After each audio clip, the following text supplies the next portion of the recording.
منصور نے ابراہیم سے، انہوں نے عبیدہ سے، انہوں نے حضرت عبداللہ بن مسعود رضی اللہ عنہ سے روایت کی، انہوں نے کہا کہ رسول اللہ صلی اللہ علیہ وسلم نے فرمایا، بے شک میں اسے جانتا ہوں جو دوزخ والوں میں سب سے آخر میں اس سے نکلے گا، اور جنت والوں میں سے سب سے آخر میں جنت میں جائے گا۔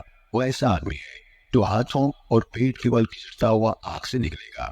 اللہ تبارک و تعالیٰ اس سے فرمائے گا، جا جنت میں داخل ہو جا۔ وہ جنت میں آئے گا تو اسے یہ خیال دلایا جائے گا کہ جنت بھری ہوئی ہے۔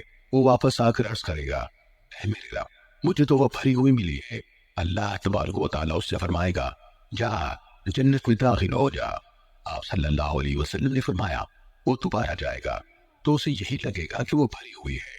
وہ واپس آ کر پھر کہے گا، اے میرے رب، میں نے تو اسے بھری ہوئی پایا ہے۔